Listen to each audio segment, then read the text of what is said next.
Hello students, कैसे हैं आप सब। मैं हिमांशु आज आपका स्वागत करता हूं आपकी अपनी क्लास में। तो दोस्तों, हमने जो चैप्टर शुरू किया है केमिकल रिएक्शन एंड इक्वेशन, उसमें क्या डाउट आ रहे हैं। उसमें डाउट आ रहे हैं कि सर रिएक्शन कैसे बन गई, ठीक है, और कॉन्सेप्ट कैसे कैसे आपके क्लियर हों। इसलिए हमने क्या कहा था, हम कॉन्सेप्ट सीरीज़ को शुरू करेंगे। हम जो अपना NCERT जो बुक है उसको प्रेफर करते हैं और उसी के चैप्टर की हम क्या करेंगे, रीडिंग करेंगे और आपको समझाने की कोशिश करेंगे। तो दोस्तों, हम इस चैप्टर को शुरू करते हैं।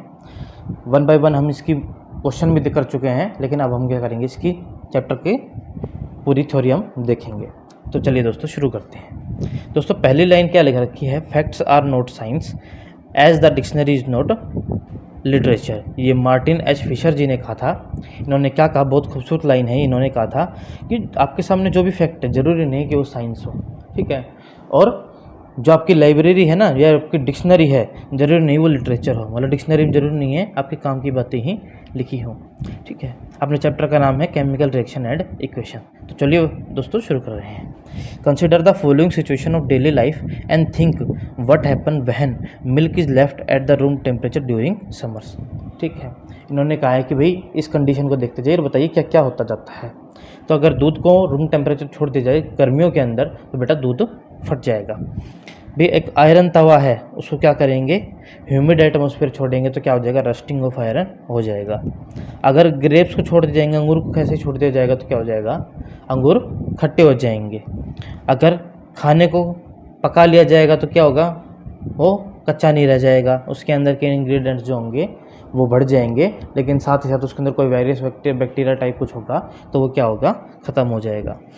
Food is digested in our body. अगर फूड का डाइजेशन क्या हो रहा है तो क्या होगा, कम्प्लेक्स सब्सटेंस किस में टूट जाएगा, छोटे छोटे सब्सटेंस में टूट जाएगा।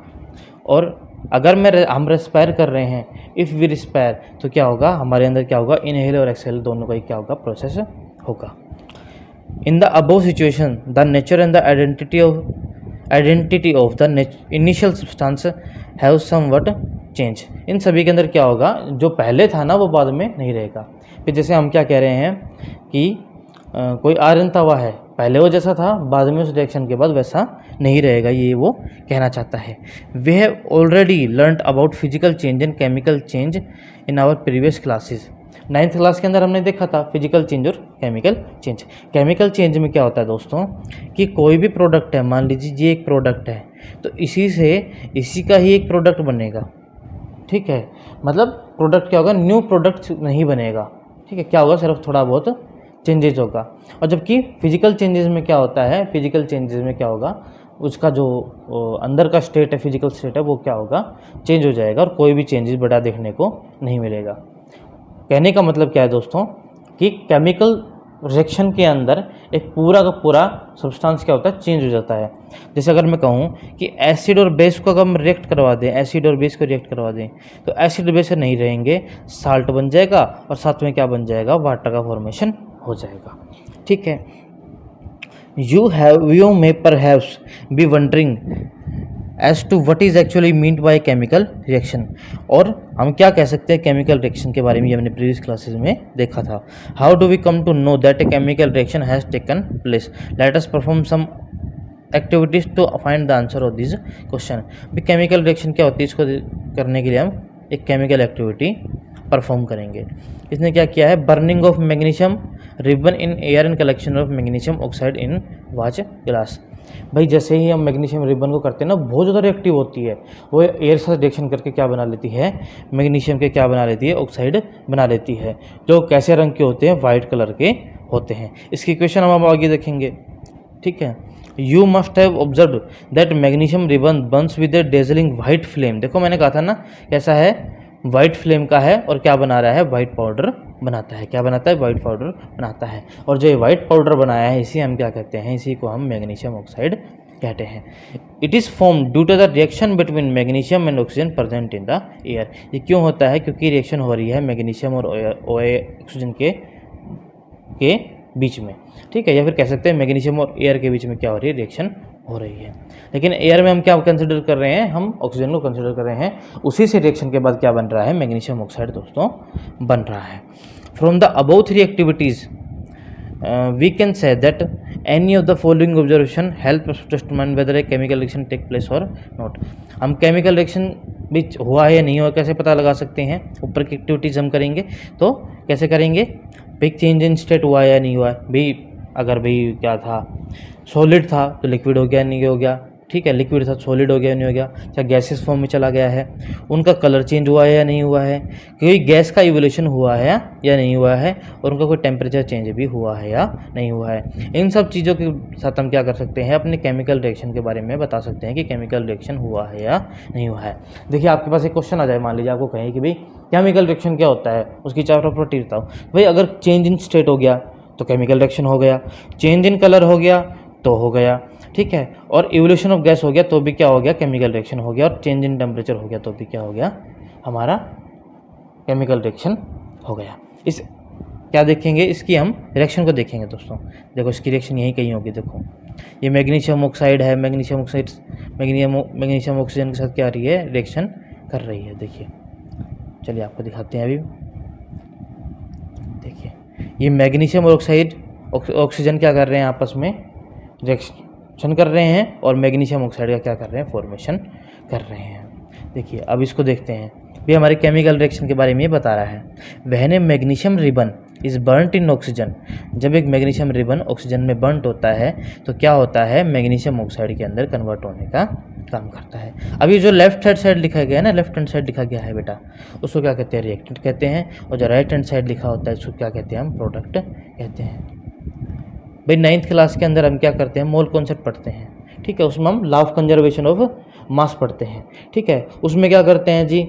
उसमें हम कहते हैं कि जो रिएक्टेंट साइड के एटम्स है वो प्रोडक्ट साइड के जो एटम्स हैं उनके बराबर होने चाहिए। तो हमें ये तो याद है ना कि लेफ्ट हैंड साइड वाले को क्या बोलते हैं? रिएक्टेंट बोलते हैं, और राइट हैंड साइड वाले को क्या बोलते हैं बेटा? प्रोडक्ट बोलते हैं। हमने यहाँ पर क्या किया बेटा? हमने मैग्नीशियम और ऑक्साइड का क्या करवाया? रिएक्शन करवा दिया। जनरली हमने नहीं करवाया। क्या हुआ? मैग्नीशियम खुद में इतना रिएक्टिव है कि वो ऑक्सीजन के साथ जाके क्या हो गया? रिएक्ट हो गया, और किसका फॉर्मेशन कर लिया? मैग्नीशियम ऑक्साइड का फॉर्मेशन कर लिया, ठीक है। The new substance is magnesium oxide form during the reaction as a product, और कैसे बन गया? एक प्रोडक्ट के रूप में बन गया, ठीक है। A word equation show change of reactant to product through an arrow placed between them, the reactants are written on the left side, ठीक है, left hand side, and a with a plus sign between them. मतलब कोई और चीज़ से जुड़ रही है तो प्लस साइन आ जाएगा। सिमिलरली प्रोडक्ट भी कैसा लिखा जाएगा? राइट हैंड साइड में लिखा जाएगा, और इसमें कोई अलग से प्रोडक्ट आ रहा है तो राइट हैंड साइड में प्लस का साइन आ जाएगा, ठीक है। और ये क्या बताएंगे? ये एरो की डायरेक्शन क्या बताएगी? किस तरफ में रिएक्शन हो रही है। देखिए ये रिएक्शन तो चलो हम देख लेंगे अभी, लेकिन अगर हम कहें बेटा कि आपका NaOH है, NaOH है, ये क्या है? बेस है। किसके साथ रिएक्ट करवा दिया मैंने? HCl यानी कि एसिड के साथ रिएक्ट करवा दिया, तो क्या बनेगा?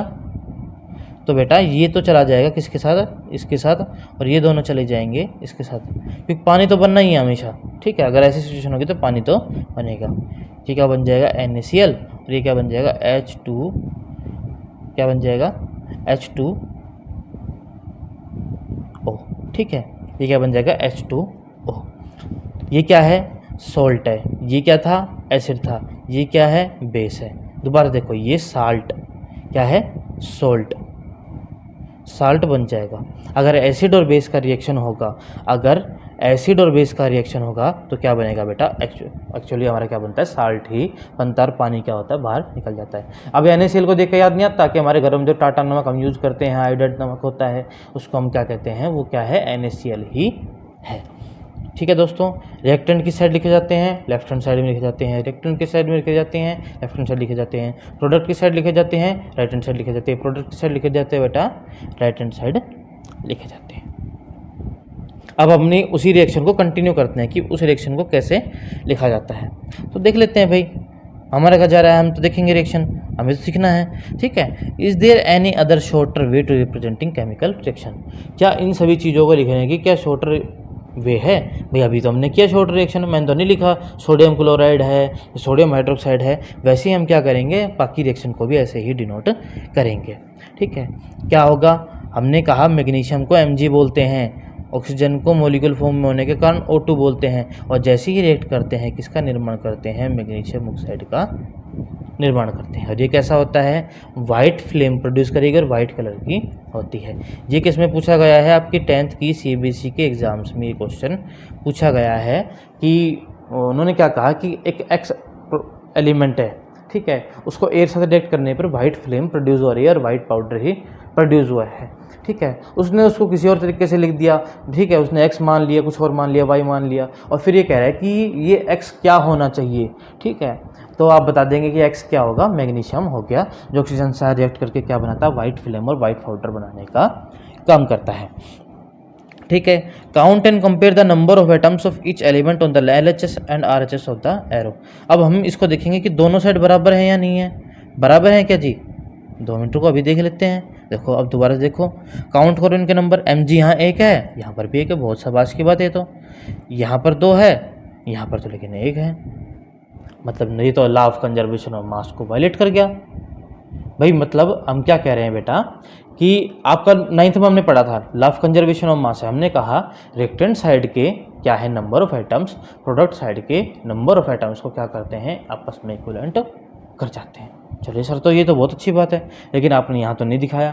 तो इसको हम बैलेंस करने के लिए क्या करते हैं, हम क्या करते हैं, बैलेंस केमिकल इक्वेशन का क्या लेते हैं, काम में लेते हैं। क्या करते हैं, बैलेंस केमिकल इक्वेशन को काम में लेते हैं, ठीक है। चलो ये भी एक अच्छी बात है, जो हमें क्या फिर बता रखा है इस चैप्टर में, हाँ जी हमें बता रखा है केमिकल बैलेंस इक्वेशन क्या होता है। चलो बाकी थ्योरी हम पहले पढ़ लेते हैं। Is the number of atoms of each element the same on the both side, नहीं है। If yes then the equation is balance, if not then the equation is unbalance because the mass is not the same on the both side of the equation. अगर number अगर same थे तब तो balance थे, अगर नहीं है तो बेटा अनबैलेंस इक्वेशन इसको कहा जाएगा, ठीक है। So such a chemical equation is a skeletal chemical equation for a reaction. लेकिन इस इक्वेशन को क्या कहा जाएगा, इस इक्वेशन को कहा जाएगा बेटा स्केलेटल इक्वेशन।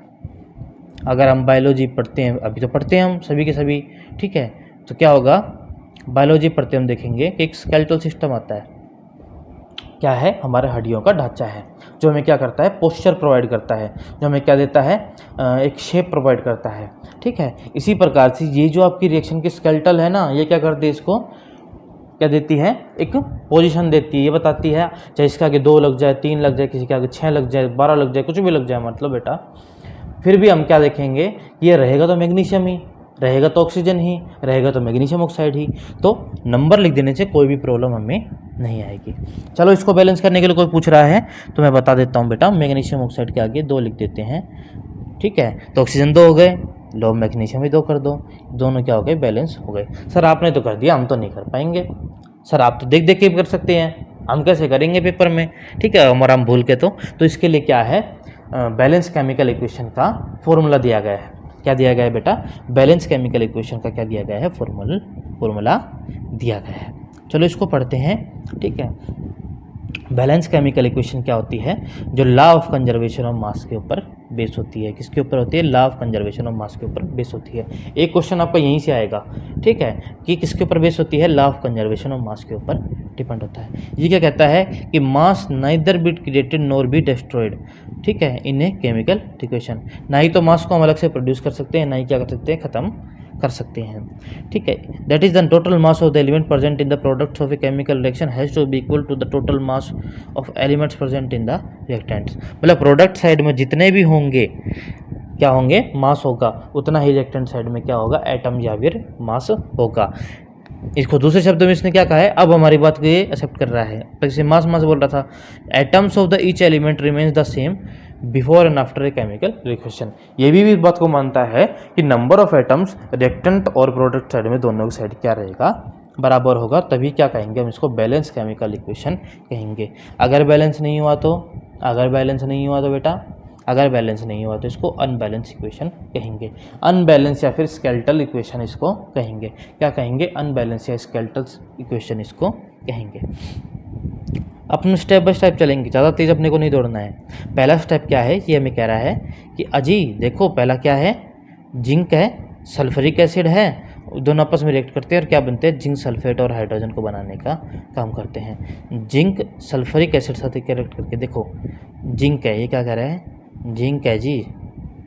जिंक क्या करता है, सल्फ्यूरिक एसिड H2SO4 के साथ बनाकर क्या बना देता है, जिंक सल्फेट बनाने का काम करता है। जिंक सल्फेट बनाने का काम करता है, साथ में क्या बना लेता है, जिंक सल्फेट के साथ और क्या बनाता है, हाइड्रोजन गैस को निकालने का काम करता है। ठीक है, जिंक को हमने Zn लिखना था, हमने लिख दिया जी, जिंक को Zn लिख दिया। ठीक है, सल्फ्यूरिक एसिड को H2SO4 लिख दिया जी, लिख दिया। जिंक सल्फेट को ZnSO4 लिख दिया, लिख दिया। और H2 को क्या लिख दिया, 2 लिख दिया। क्या ये बैलेंस है? क्या ये बैलेंस है? देखो, हाँ जी, ये तो बैलेंस है। जिंक कितना है लेफ्ट हैंड साइड, 1 है, इधर भी 1 है। H कितना है, 2 है, 2 है। S कितना है, 1 है, 1 है। ऑक्सीजन कितनी, 4 है, 4 है। ये तो पहले से बैलेंस है, बिल्कुल बैलेंस है। लेकिन हमने क्या किया, फिर भी हमें पता होने के बावजूद भी हमने क्या किया, पता करने के लिए शुरुआती स्टेप में हमने क्या किया, दोनों साइड में क्या किया बेटा, इनके एटम्स के नंबर लिख लिए। एक तरफ हमने क्या लिख दिया, number of atoms in reactants. ठीक है, इन रिएक्टेंट साइड भी Zn1 था, H2 है, S1 है, O4 है, ये हमने लिख दिए। फिर हमने number of atoms in product लिख दिया। यहाँ भी Zn1 है, H2 है, S1 है और O4 है, ये तो हमने लिख दिया। चलो, ये भी ठीक है। अब दोनों साइड इक्वल है तो हम इसको क्या कहेंगे, बैलेंस केमिकल इक्वेशन कहेंगे। तो हमसे कोई क्वेश्चन पूछ सकता है, क्या बैलेंस केमिकल इक्वेशन और स्केलेटल इक्वेशन सेम आ सकती हैं? हाँ जी, बिल्कुल सेम आ सकती हैं। ऐसी सिचुएशन में भी सेम आ सकती है। और ये क्या रहेगा, आपका एक एग्जाम्पल रहेगा। क्या रहेगा, आपका एक एग्जाम्पल रहेगा। बहुत सही बात है, तो चलो अच्छी बात बताई सर ने। अब कह रहा है कि एक और इक्वेशन है, इसको और बैलेंस कर दो भाई। ठीक है, तब आप मान जाएंगे कि आप जो सीख रहे हैं वो ठीक है। तो हमने क्या कहा, FeH2O। ठीक है, FeH2O से क्या बना, Fe3O4 और H2 बन गया। H2 बैलेंस है, H बैलेंस है, हाँ जी H2 बैलेंस है। और यहाँ पर 1 है या 4 है, ये तो बैलेंस नहीं हुआ। यहाँ Fe3 है, यहाँ Fe1 है, ये तो बैलेंस नहीं हुआ। हम क्या करेंगे बेटा, वापिस से अपना क्या बनाएंगे, ऐसा चार्ट बना लेंगे। हम क्या कहेंगे, रिएक्टेंट साइड में कितने हैं और प्रोडक्ट साइड में कितने हैं, प्रोडक्ट साइड में कितने हैं। क्या होगा जी, पहले Fe, फिर H2, फिर O। Fe कितना है, 1, वहाँ कितना है, 3, H कितना है, 2, H कितना है, 2, O कितना है, 1 और यहाँ कितना है, 4। बैलेंस करना चाहिए फिर हम क्या करेंगे बेटा, हमें तो यहाँ बैलेंस करना चाहिए। और हम बैलेंस करने के लिए क्या करेंगे, हमें यहाँ पर क्या करना पड़ेगा, पहले हम देखते जाएंगे क्या क्या हम बैलेंस कर सकते हैं, क्या क्या बैलेंस हम कर सकते हैं। तो हम यहाँ पर क्या करेंगे, पहले इनको डब्बे में बंद करेंगे। पहले स्टेप में क्या करेंगे बेटा, हम इन सभी को डब्बे में बंद करेंगे। स्टेप 1 क्या होगा, इन सभी को Fe को हमने डब्बे में बंद कर लिया। ठीक है, H2O को हमने डब्बे में बंद कर लिया, Fe3O4 को डब्बे में बंद कर लिया, फिर H2O को हमने डब्बे में बंद कर लिया। फिर हमने इसके नंबर्स लिख लिए, बहुत सही बात, नंबर्स लिख लिए। अब हमने क्या किए, अब हम देखेंगे कि कैसे कैसे बैलेंस कर सकते हैं। लेकिन जहाँ पर जो मेन स्टेप है बेटा, यही देखने वाली बात है कि हम किस एटम को पहले लिखेंगे। हम उस एटम को पहले लेने की कोशिश करेंगे। ठीक है, जो क्या है, नंबर्स उसके क्या हैं, सबसे ज़्यादा हैं। कोशिश यही करेंगे कि जिसके नंबर ज़्यादा हैं हम उसको ही लें। मतलब पहले इसको 4 बनाने की कोशिश करो, तब इसकी देखना बाकियों की। ठीक है, चलो अब ये क्या कर रहा है, to balance the oxygen atom. ये भी क्या कर रहा है, ऑक्सीजन एटम को पहले बैलेंस करने की कोशिश कर रहा है। हमारी क्वेश्चन कैसे थी, Fe, देखो Fe प्लस H2O क्या बना रही थी, Fe3O4 प्लस में क्या बना रहा था, H2 गैस।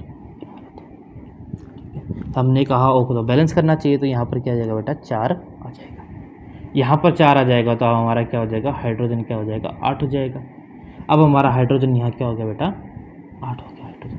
अब इसको भी बैलेंस करने की ज़रूरत है। इस साइड तो कितने रह गए, 2 रह गए, इधर साइड 8 बन गए। ये भी कर देंगे, हमें क्या दिक्कत है। ठीक है, अब हमें पता है कि Fe और H एटम क्या है, बैलेंस नहीं है। सबसे पहले हम क्या करेंगे, फिर हमें H दिख गया तो H को बैलेंस करने की कोशिश करेंगे। H को बैलेंस करने की कोशिश करेंगे तो क्या करेंगे, H कितना था, यहाँ कितना था, 2 था और यहाँ कितना था, 8 था। अब इसके ऊपर 4 लगा के, प्रीवियस रिएक्शन में यहाँ ये 4 नहीं था, इसके ऊपर 4 लगा के हम क्या करेंगे, इसको बैलेंस करने का काम करेंगे। अब H बैलेंस है, O बैलेंस है, ठीक है, तो बच गया Fe, तो Fe को बैलेंस करो। यहाँ पर 3 है, यहाँ पर 1 है, तो इसके आगे 3 लगाने से सिचुएशन सॉल्व हो जाएगी। हाँ जी, 5th स्टेप पे चलते हैं। 5th स्टेप क्या कहता है कि अब सिर्फ हमारा Fe रह गया है। अब Fe यहाँ तो 3 है, यहाँ पर भी 3 करना ज़रूरी है, तो हमने क्या किया, इसको क्या किया, यहाँ पर भी 3 लगा दिया, यहाँ पर भी 3 लगा दिया। अब ये हमारी क्या बन गई, बैलेंस केमिकल इक्वेशन बन गई। अब हमारा काम यहीं पर भी ठीक नहीं हुआ, अब हम क्या करेंगे, वापस अपना वो चार्ट बनाएंगे ऐसे वाला, ठीक है, इसको देखकर कि Fe है यहाँ पर H है सर, यहाँ पर O है सर, यहाँ पर रिएक्टेंट थे, यहाँ पर प्रोडक्ट साइड में नंबर ऑफ एटम्स है, बताओ सर अब कितने हैं, 3 यहाँ पर बेटा, 3 यहाँ पर, हाइड्रोजन 8 यहाँ पर, 8 यहाँ पर, ऑक्सीजन 4 यहाँ पर, 4 यहाँ पर, सर तो बैलेंस हो गई। हमने चेक कर लिया। छठे स्टेप में क्या हुआ बेटा, हमने चार्ट बना के वापस इसको चेक कर लिया। 7वें स्टेप में क्या लिखेंगे, हम इनकी क्या लिखेंगे, फिजिकल स्टेट लिखेंगे भी, ये क्या है भाई, सॉलिड है, लिक्विड है, गैस है। तो आयरन हमें जो मिलता है वो हमेशा किस फॉर्म में मिलता है, सॉलिड फॉर्म में मिलता है। जो H2O होता है ना बेटा, वो कैसा होता है, लिक्विड फॉर्म में होता है, ठीक है। तो यहाँ पर गैस क्यों यूज़ किया गया है वो तो यही जाने, ठीक है। अच्छा, ये स्टीम की फॉर्म में यूज़ किया गया है, इसको किसी फॉर्म में यूज़ किया गया है, स्टीम की फॉर्म में, यानी कि वेपर की फॉर्म में यूज़ किया गया है। अगर यहाँ पर लिक्विड होता तो हमारी लिक्विड की फॉर्म होती, और वेपर फॉर्म में लिखने के कारण इसको गैसेस लिखा गया है। और जो Fe3O4 ये क्या है, सॉलिड है, और H2 हमारी क्या है, गैस है। हमने इसकी क्या लिख दी, सारे इक्वेशन के बारे में लिख दिया, ठीक है। Sometime the reaction condition such temperature, pressure, catalyst etcetera reaction are indicated above और below the arrow in the equation for example. कई बार रिएक्शन ऐसी हो जाती है जिसमें क्या होता है, सारा रोल किसका हो जाता है, कैटलिस्ट वगैरह का हो जाता है। जैसे हमारी क्या है बेटा, हमारी क्या है, जो हम फोटोसिंथेसिस का प्रोसेस करते हैं ना, जो हमारे प्लांट्स करते हैं, वो रिएक्शन, इसमें सनलाइट, क्लोरोफिल वगैरह वगैरह का इन्वॉल्वमेंट होती है, क्या होता है, प्रोसेस होता है, उसको भी हमें बैलेंस करने की ज़रूरत होती है। तो हम क्या करेंगे, कुछ नंबर लिख देंगे ताकि ये बैलेंस हो जाए। अगर हम इसी रिएक्शन को उल्टा कर दें और सनलाइट और क्लोरोफिल हटा दें तो क्या बन जाएगा, अगर हम कहें कि CO2 plus H2O C6H2O C6H12 O6 बना रही थी, तो क्या है, हमारा फोटोसिंथेसिस है। लेकिन अगर मैं यही कह दूं कि C6H12 O6 टूट जाता है ऑक्सीजन की प्रेजेंस में, किस में, CO2 और H2O के अंदर, तो क्या बन जाएगा, सर ये तो रेस्पिरेशन का प्रोसेस है। ऊपर वाला फोटोसिंथेसिस का था और ये क्या है, रेस्पिरेशन का प्रोसेस है। और कौन सा रेस्पिरेशन है भैया, ये सेलुलर रेस्पिरेशन, और हमारी बॉडी के अंदर यही होता है। अब कोई लोग पूछ लेते हैं ना कि कार्बन डाइऑक्साइड कैसे बन जाता है सर हमारी बॉडी के अंदर। कोई लोग कहते हैं अरे हम तो इनहेल करते हैं ना कार्बन डाइऑक्साइड को। अरे नहीं, कार्बन डाइऑक्साइड को इनहेल नहीं करते भाई तुम लोग। तुम क्या करते हो, कार्बन प्रोडक्ट तुम्हारे अंदर बनता है, ऑक्सीजन के साथ बाइंड होता है, और बाइंड होकर क्या करता है, बाहर निकालने का काम करता है, ठीक है, बर्ब्स के रूप में, हिकअप्स के रूप में, ठीक है, मतलब यामिंग के रूप में। मतलब तुम उबासी ले रहे हो, उबासी क्यों ले रहे हो, क्योंकि कार्बन डाइऑक्साइड ज़्यादा हो गई, उसको बाहर निकालना ज़रूरी है, ठीक है। हिचकी भी कई बार इसी कारण आ जाती हैं, ठीक है। तो ये चीज़ें क्या हैं, देखने की होती हैं। तो सेलुलर रेस्पिरेशन हमारी बॉडी के अंदर होता है। इस तरह हम क्या कर सकते हैं, केमिकल बैलेंस इक्वेशन को कर सकते हैं। ये कुछ केमिकल इक्वेशन दी गई हैं, इनको बैलेंस करने का काम है। और ये क्या है, ये क्वेश्चन मैं करवा चुका हूँ, ये क्वेश्चन मैं आपको करवा चुका हूँ। इसका लिंक क्या तो मैं डाल दूंगा, या फिर आप प्ले लिस्ट के अंदर देख लेना। केमिस्ट्री की तरफ से आपने बना रखी है, और ये इसको क्या डालेंगे, नई प्ले लिस्ट के अंदर डालेंगे। तो दोस्तों आज के लिए बस इतना ही। उम्मीद करता हूँ मेरा ये लेक्चर आपको पसंद आया होगा। अगर मेरा ये लेक्चर आपको पसंद आए तो लाइक कीजिए, सब्सक्राइब कीजिए, सब्सक्राइबर बड़े कम हैं अपने, ठीक है। और कमेंट सेक्शन में कोई भी डाउट अपना पूछ सकते हैं। और ऐसे ही अपने कॉन्सेप्ट सीरीज जब जो चलेगी वो चैप्टर वाइज चलती जाएगी। हमको हर चैप्टर को ईजिली आपको समझाने की कोशिश करेंगे। Thank you friends.